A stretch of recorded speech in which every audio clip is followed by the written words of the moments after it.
to see you. How are you? I'm doing well. How are you? Good. I did a cute little setup in my room, so I hope she's flowing. Oh, good, good, good, good. Well, tell everyone your name and then we're going to just get started. Yes, so my name is Inika. I'm the creator of Miss San Francisco. It's so nice to meet you all. And as Miss San Francisco, I am building PCS Alliance, which we'll be talking about today. So I'm really excited to be here. Awesome. Well, thank you everyone for joining. I am so excited to have Inika on this CEO coffee chat. We are really dedicating this to talking about young women's health in celebration of Women's History Month. And Inika is just such a leader. She reached out to me. We had a great conversation just about her work and what she's dedicated to and how she's advocating for health, her own health, and that of young people. So that is really what we're going to dig into today. I hope you all are just as inspired by her work and her advocacy as I am. To kick off, I'll just say for those of you who are new to this space, my name is Angela Glimpf. I'm the CEO of Pure Health Exchange, and I'm so happy to have you join us for the CEO Coffee Chat. My guest today is Inika Mehra. Did I get you? Mary, yes, you said it Okay, right. Mehra, who is Miss San Francisco, and who is a health equity advocate, women's health educator, and founder everyone of PCOS Alliance, a nonprofit dedicated to providing resources, grants, and education for individuals with polycystic ovarian syndrome, also known as PCOS. Her journey with PCOS began at 11 when she started experiencing excess facial and body hair, eventually growing a noticeable beard along with cystic acne, hair loss, mental health struggles, and chronic fatigue syndrome. The physical symptoms were just one part of the battle. The emotional toll was just as severe, leading to severe self esteem, anxiety, and depression. Yet, she struggled to receive a clear diagnosis or proper support. So seeking answers led her to an integrative medicine that she'll talk about and holistic healing, where she gained the tools to take charge of her health and help rebuild her confidence. So now she is dedicated to expanding education and access to care, ensuring that young women and underserved communities don't have to navigate PCOS alone. And through PCOS Alliance, she is working to bring early intervention programs and culturally competent health resources to schools and healthcare spaces. Okay, and lastly, as Miss San Francisco and a global finalist for the Women Changing the World Awards, Anika uses her platform to advocate for accessible wellness solutions, bridge healthcare gaps, empower individuals with knowledge and tools to reclaim their well-being. So welcome, welcome, welcome. Let's get into it. So again, so just so excited and delighted to have you here. So I would love for you to share with the audience just about your journey and how you got started, or how you started the PCOS Alliance. Yeah, so I always like to start from the very beginning. So I grew up in Fresno, California.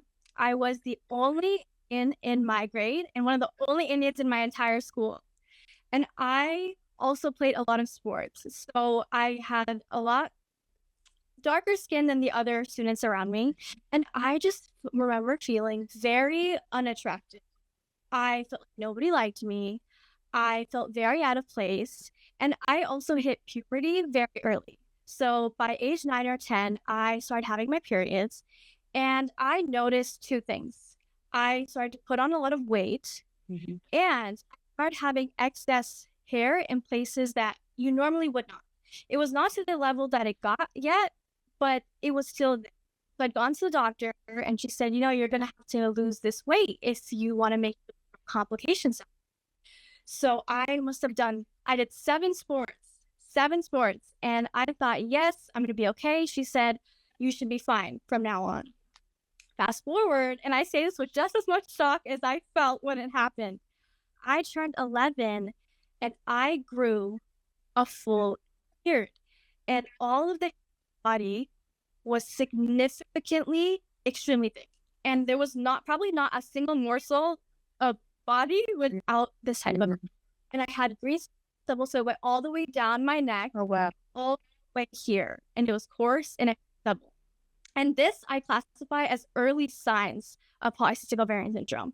I don't even classify this as the real PCOS full-fledged health condition. So when I got to high school is when I really felt the full form. I was having periods for sometimes 6 months at a time, and then 3 months. It was very, Wow. and that's, I believe, because I was so much blood and so nutrient that I started to lose a lot of my hair. And that's when I got diagnosed with chronic fatigue syndrome first, because I don't know who's familiar with this condition, but it's very, very, very tough to navigate and live in normal daily life. It is very chronic illness that's very tough on the body, very difficult to function, very debilitating. And pairing that with cystic acne and all the struggles of confidence, I had to turn to. It wasn't birth control that helped me, because when I went to the doctor, all I was offered was, oh, we have birth control to get these tests done. I had to go seek out other forms of medicine, just at integrative health doctors that would be able to help me achieve well-being, not just health.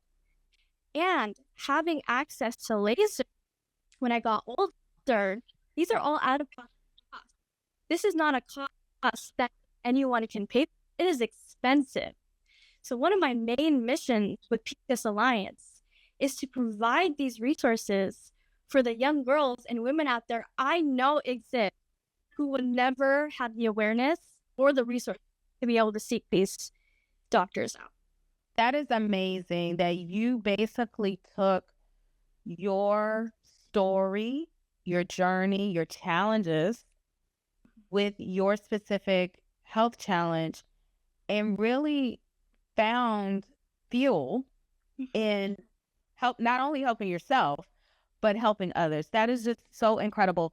Can you quickly, just for the audience who may not be familiar with what exactly PCOS is, can you sort of give us like a very high level, quick summary of what that is? Yes. So polycystic ovarian syndrome is a very common, I'll say, hormone disorder so you can understand it, but it has implications on reproductive, metabolic, and cardiovascular health. So yeah, it's a hormone disorder, but the long-term implications and risks are huge because it impacts metabolic health, which is actually a common problem impacting all of America today, which is where the generalizability comes.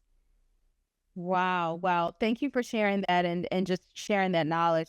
So I want to talk a little bit from your point of view because you are a young adult, you're a young person doing incredible work, but it's so important for me to make sure that I am listening and I'm hearing the voices of young people and just really understanding what they are experiencing. And so I really am interested from your perspective, what are some health education gaps or concerns and needs that you see that maybe existed for you as a young person, but now that you are really educating and advocating in health, what are you still noticing in terms of gaps? Right. That's a great question. So first would be that early intervention is not fully developed yet. So reproductive health is still heavily stigmatized because there's so much shame around speaking openly about these topics. Young women also feel the shame around the silence. They're not as in tune with their bodily needs or their cycle because it's just not strongly talked about. And secondly, I feel that there is a strong emphasis on symptom management still. So when the disease happens in its full form, then we're trying to put band-aids on it.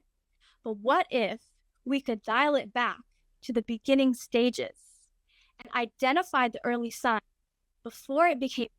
Can we have the tools to get deep into preventative care so we can catch it and potentially reverse it before it becomes in its full form, like me? Because the signs were there, but the tools to reverse it weren't.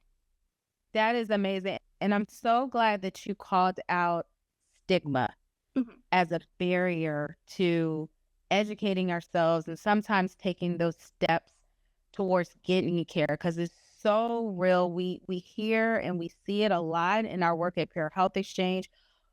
Definitely shows up for sure in the context of sexual and reproductive health. We also see it in mental health for different reasons, right? There's different stigma related to different kinds of health or health challenges, but stigma really can be debilitating. And so I wanted to hear from you sort of in your work with PCOS Alliance, what are some things that you're doing to combat stigma? I speak very openly about some having a beard and having very excess body hair because I want to break stigma. Nobody wants to go out and tell the world that they had a beard because it's embarrassing. But I felt too long being embarrassed to the point that I was not only silencing myself, but silencing the other young women who I know are going through it. So when we come to breaking stigma, I'd actually just spoken at a beauty and tech conference Okay. advocating for inclusivity in the beauty industry because most people don't identify this as an issue. Laser is considered a cosmetic procedure. It's a cosmetic care. It's not they're not going to cover it for you. It's not a problem in their eyes. But when someone speaks out about how painful it is to her, that's when people say, "Oh, okay, I can imagine. Why does this be so painful for a young girl?" The young girls who are going through it are probably not out there speaking about it because they feel embarrassed, and I can imagine that.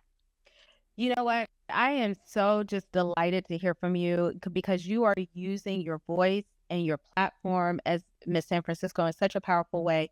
Just in this conversation about PCOS, you have made connections to so many other areas of health that young women specifically, but even more broadly, just young people and adults are also combating and confronting. So, just PCOS specifically, right? We're talking about stigma, we're talking about challenges in sexual and reproductive health, but then you make connections even in your own story about mental health and what that does. And we know that there's different sets of challenges, some overlapping challenges and stigma around mental health.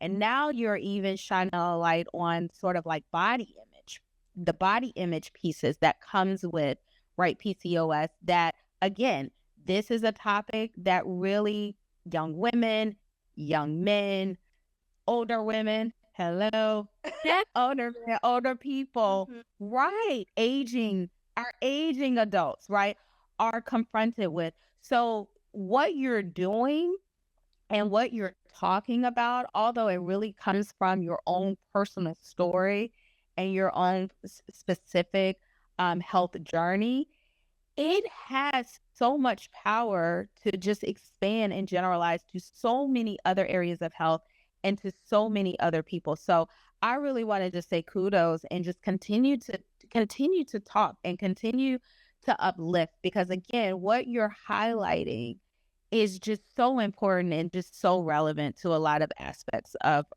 just life and health. So thank you. Thank you for being You here and for sharing. saying that.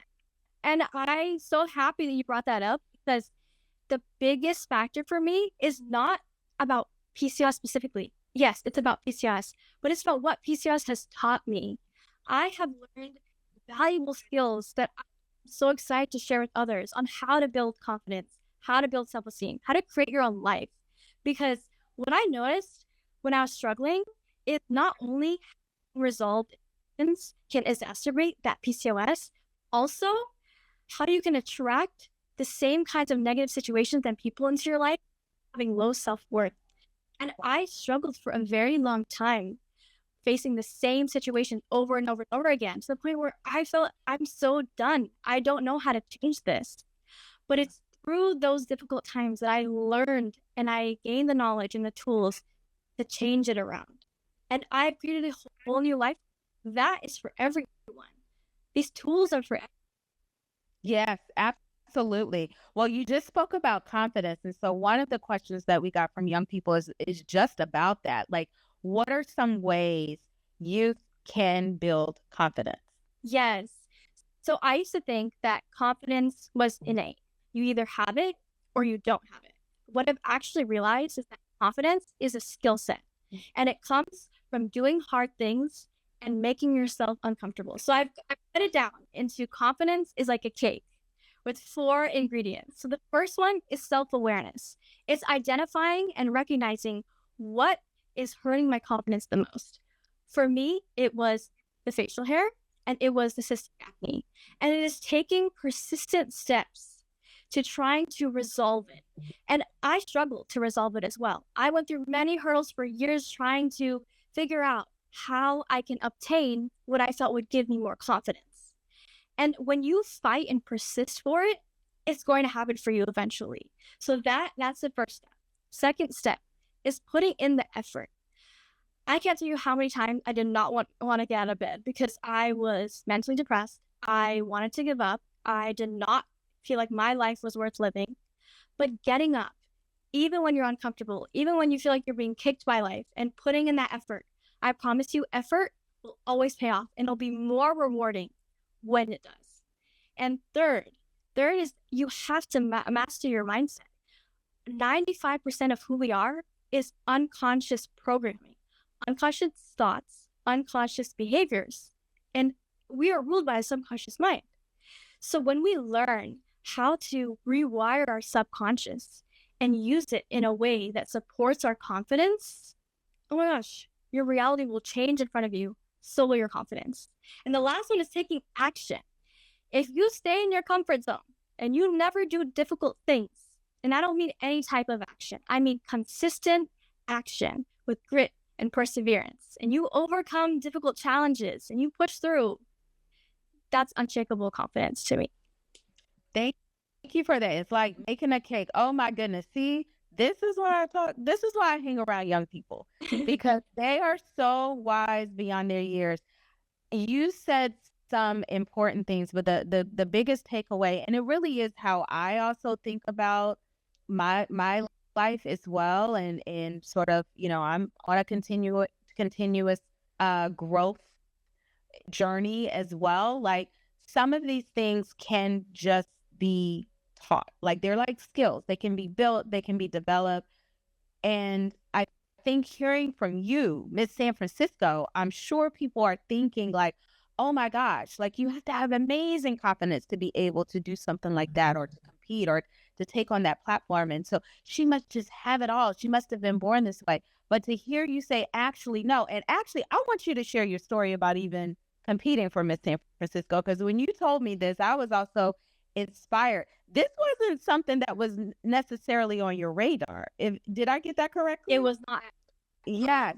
Please share. Please let everyone know how this opportunity came to be.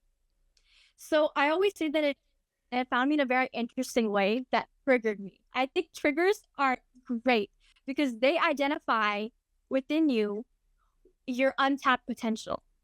So you should have seen the way that I never admitted this out loud. I started crying because I looked at the requirements and I thought to myself, there's no way I can pull this off. This is not me. This is too out of my comfort zone. It was October at this point. The competition was in November. All right. Or maybe when I first saw it, it was around September, but I did stay around that time frame.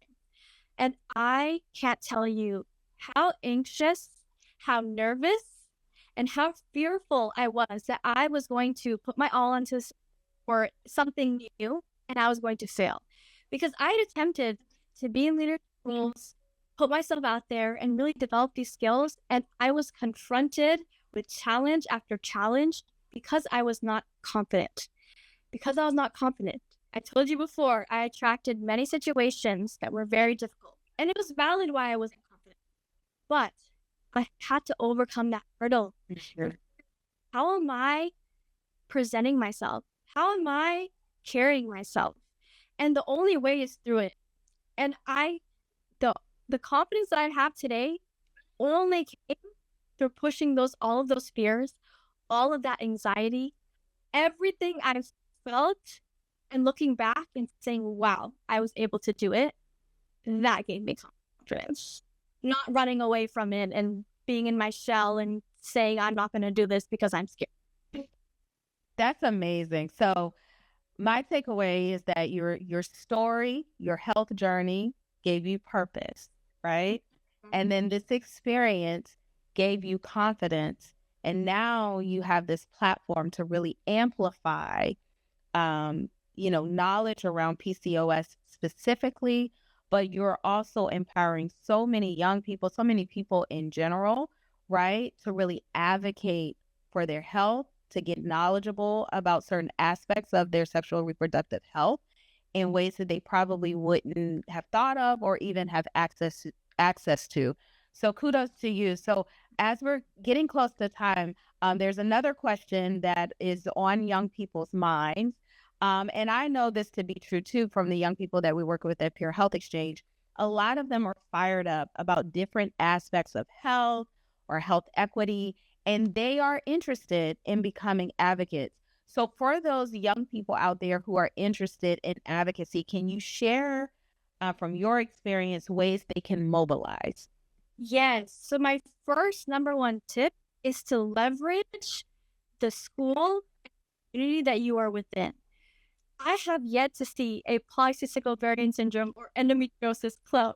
I have never seen one. I have never seen a youth take initiative to put on an event regarding polycystic ovarian. And can you repeat the second part of your question? I just want to make sure. Yeah, they just want just how can they if they're passionate about something and they want to get engaged with advocacy, how do they do it and how do they mobilize around it? There are global nonprofit organizations such as PCOS Awareness Association that is actually putting on PCOS Con soon. They have brand ambassadors. You can do so much with school resources. It doesn't even have to be a huge amount of resources. Just do you go to a school? Great. Let's take that initiative. Become a brand ambassador is huge. If you're representing PCOSAA, which is their acronym, they have resources. They want to see you get involved. We have been trying to get into those schools for a very, very, very long time. So that is my advice for any youth who wants to get involved. That is amazing. So, okay, young people out there, if you want to know more about PCOS specifically, if you want to advocate around that specifically, there are ways to do it. How can young people follow you, Inika?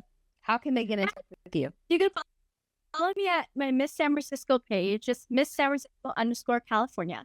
Or you can follow me on my personal account, which is Inika Mehra. There's also my PCOS Alliance page, but you'd probably want to reach out to me on my personal, so I give you that one. Awesome. So yes, so if you're interested in PCOS specifically, Inika is your contact. I love though what you said about brand ambassadors. So even if it's another health topic or issue that you're passionate about, not necessarily PCOS, there are different organizations that are looking for young people to be in brand ambassadors. Hello, Peer Health Exchange is one of them, folks.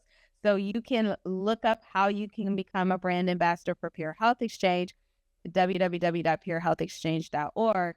But there are other organizations. So I think what you're saying is key. Like search for organizations that are doing and promoting and supporting the area of health that you're most interested in. And then see, do they have an opportunity for young people to become brand ambassadors or to support the organizations or support the work?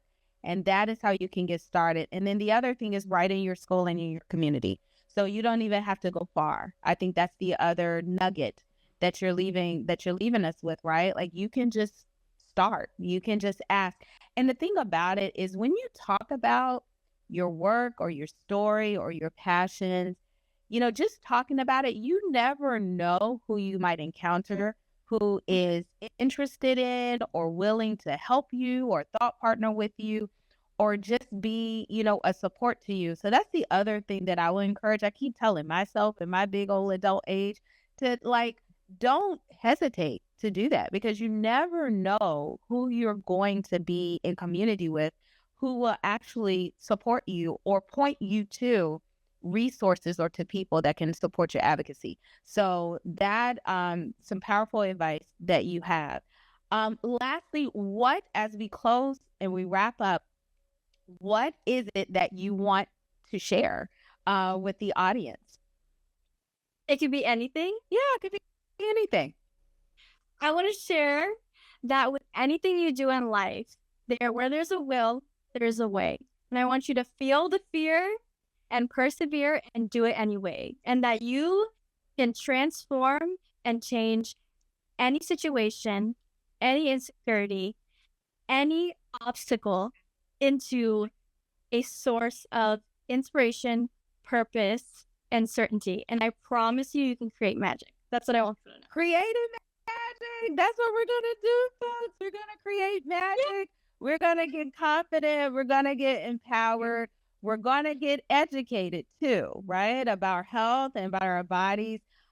This has been such an amazing and delightful time to spend with you today on a Thursday East Coast afternoon, late afternoon on the East Coast, early afternoon on your coast. I definitely understand and see why you're Miss San Francisco. So for the folks on Instagram Live right now, the next stop for you is Miss California. Is that right? Yes, Miss Oh, California. okay. And so when is that competition? It is happening in June, so it's coming up quick. Oh, wow. Well, put it this way. You are so ready and so poised to take that on. And we will definitely be rooting for you, but you are representing San Francisco very well. And we are so proud of you and proud of the work that you're doing. So please, one more time, how can folks get in contact with you or have more insight on the work that you're doing? Yes, you can find me at Miss San Francisco or California on my personal page, Inika Mehra, Mehra. All right.